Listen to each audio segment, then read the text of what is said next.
ధన్యవాదాలు అధ్యక్ష. గౌరవ ముఖ్యమంత్రి వర్యులు పదే పదే చెప్పిందే చెప్తూ మేడిగడ్డలో కానీ అన్నారంలో కానీ చాలా ఘోరాలు జరిగిపోయినాయని చెప్తా ఉన్నారు అధ్యక్ష. వారి చేతిలో ప్రభుత్వం ఉన్నది. టెక్నికల్గా నిపుణులు చేయాల్సినటువంటి పని ఎమ్మెల్సీలను తీసుకుపోవడం, ఎమ్మెల్యేలను తీసుకుపోవడం అదే టూరిస్ట్ స్పాట్ కాదు కదా సార్.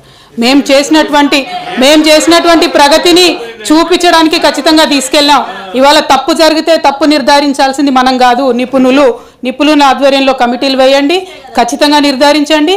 ఏ పరీక్షకైనా సిద్ధంగా ఉంటాం, అందులో ఎటువంటి అనుమానం లేదు. Thank you sir. గౌరవ ముఖ్యమంత్రి గారు ప్లీజ్.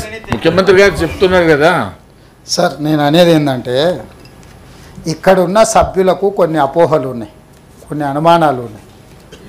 నా సహచర సభ్యులకు అపోహలు అనుమానాలు ఉండొద్దు. ఈ ప్రభుత్వము పారదర్శకంగా నిష్పక్షపాతమైన విచారణకు ఆదేశిస్తుందని నమ్మకం కలిగించడానికి మేము వాళ్ళందరిని అక్కడికి తీసుకెళ్తామని అంటున్నాము.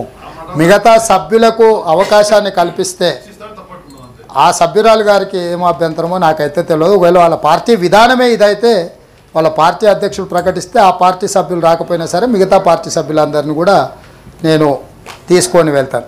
ఏ విచారణైనా విచారణ తర్వాత విచారణలో తేలిన అంశాల ప్రాతిపదికన కారణం ఎవ్వరని తెలిసిన తర్వాతనే భారత రాజ్యాంగంలో శిక్ష ఉంటుంది.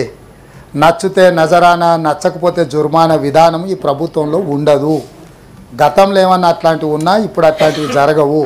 కాబట్టి ఎవరు భయపడాల్సిన పని లేదు, ఆందోళనతో కుంగిపోవాల్సిన అవసరం లేదు. నిష్పక్షపాతమైన విచారణ చేసి చర్యలు తీసుకుంటాను.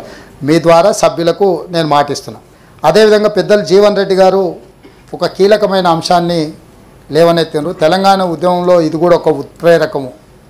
నిజాం ప్రారంభించిన చక్కెర కర్మాగారాలు రకరకాలుగా సమస్యలను ఎదుర్కొని మూతబడి హామీలు ఇచ్చిన వాళ్ళు కూడా అది అమలు చేయకపోవడంతో ఎన్నికలలో చేదు అనుభవాలు చూసి వీటన్నిటిని చూసినాం.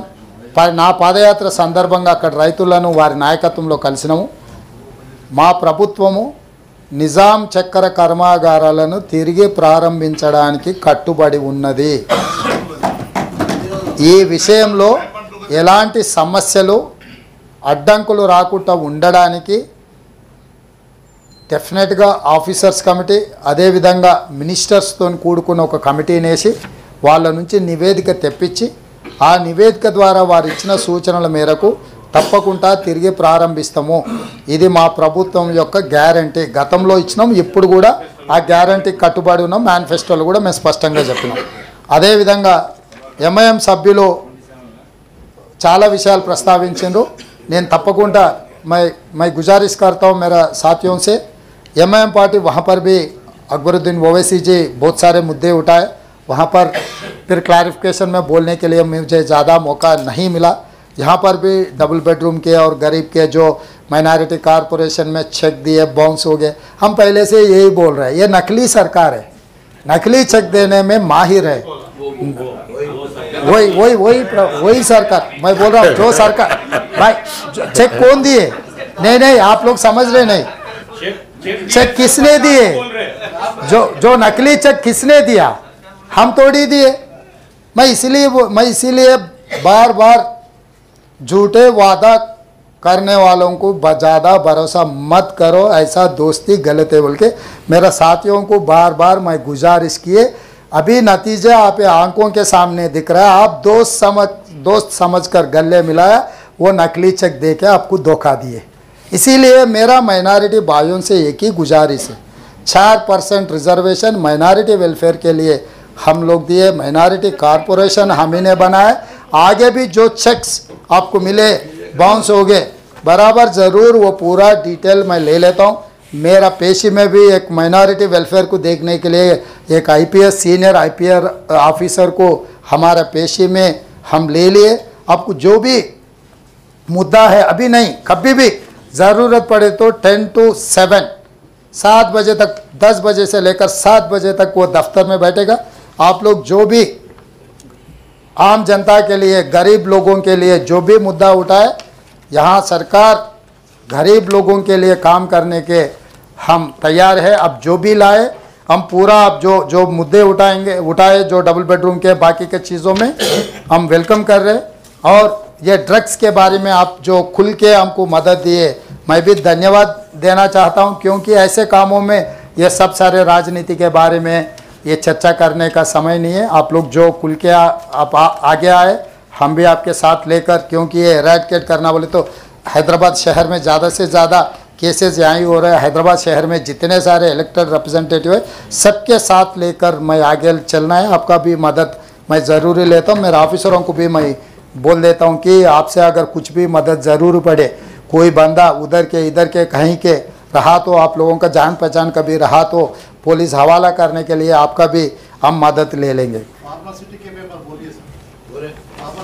बोलते सर, अभी बहुत सारे हैं। अभी क्लैरिफिकेशन के बारे में जो वो मुद्दा उठाया वो बात करेंगे आगे आने वाले दिनों में, और बहुत सारे चर्चा होने वाले हैं। वो चर्चा में आप जो मुद्दा उठाएंगे, हम जब उसके बारे में का सरकार का क्या राय है, हम बहुत क्लियर कुल्लम कुल्ला मैं बोल देता हूँ। मैं कोई छुपा के इधर उधर नहीं है, मैं कुल्लम कुल्ला बोल देता हूँ। मेरा आदत है, किसी को वो डरा है जैसा, धमका है जैसा, ऐसा कुछ होता है। मेरा टोन वैसे है, क्योंकि मैं गांव से आया। गांव के जो आदमी जो बोलने का ढंग रहता है, मैं किसान का बेटा हूँ, तो इसीलिए मेरा ढंग ऐसा है कि मैं अमेरिका में जाके इंग्लिश में नहीं पढ़ा। मैं तेलुगु मीडियम में सरकार स्कूल में छोटे गांव में पढ़ के इतने दूर आए। मैं नलामला फॉरेस्ट से ISO जंगल से ISO एक स्टूडेंट हूँ, एक किसान का बेटा हूँ। इसीलिए मेरा जो सोच है, जो दिमाग में दिल में है, वही बात मैं दिखाता हूँ। किसी को जो गुनहगार है उनको डर लगना है, जो ज़रूर उसके बारे में वक्फ बोर्ड लैंड के भी हम लोग जो आपके कंप्लेंट्स, जो स्पेसिफिक केसेस हम जो देंगे, हम एग्जामिन कर दे के जो करना है कार्रवाई करना है हम लोग कर देंगे। అదే విధంగా నర్సిరెడ్డి గారు కూడా స్కూల్ సర్వీసెస్ మ్యాటర్ మీద, CPS మీద, జీతాలు మొదటి తారీఖు చాలా విషయాలు ప్రస్తావించారు. ఒకేసారిగా అన్ని సమస్యలు పరిష్కరించే దాని మీద మాట్లాడినారు. డెఫినెట్గా ఓపెన్ మైండ్తోనూ CPSని రివైవ్ చేయడం కానీ, 317 జీవోల విషయంలో కానీ ఈ ప్రభుత్వం మీ అందరితో చర్చలు, గతంలో ఏ విధంగా అయితే టీచర్ సంఘాలకు సంబంధించి ముఖ్యమంత్రులే వాళ్ళతో కూర్చొని చర్చించి మీరు లేవనెత్తిన అంశాలను పరిష్కరించే విధానం ఉందో తిరిగి పునరుద్ధరిస్తాం. ఎమ్మెల్సీలతో పాటు టీచర్ల సంఘాల వాళ్ళు చాలామంది ఉన్నారు. ఆ విషయాలన్నిటిని కూడా వాళ్ళతో ప్రత్యేకంగా సమావేశం ఏర్పాటు చేస్తాం. శాసనసభ సమావేశాలు ముగిసిన వెంటనే ఈ విద్యా విధానంలో ఉపాధ్యాయుల మధ్యలో ఉన్న సమస్యల్ని, వాళ్ళు ఏమేమి ఎదుర్కొంటున్నారో వాళ్ళతోనే అవసరమైతే ఒక 4 గంటలు కూర్చొని అధికారులను కూడా, నిర్ణయాలు చేసే అధికారులను, చీఫ్ సెక్రటరీతో సహా మిగతా అధికారులందరినీ కూడా పిలిచి మీతోని సమావేశాన్ని ఏర్పాటు చేస్తాం. మీరు లేవనెత్తిన అంశాలు, అందులో ప్రభుత్వం పరిష్కరించగలిగిన వాటిని అన్నిటిని కూడా అక్రాస్ ద టేబుల్ వాటిని పరిష్కరిస్తాం.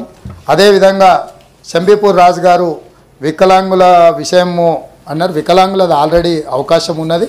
ఇంకా ప్రత్యేకంగా వికలాంగులకు ఏమైనా ప్రత్యేకమైన వసతులు ఏర్పాటు చేయాలన్నా కూడా ఈ ప్రభుత్వము ముందుకు వస్తుంది. ఇక అదేవిధంగా పబ్బులు, బార్లు మనం ఎంత తక్కువ మాట్లాడుకుంటే అంత మంచిది.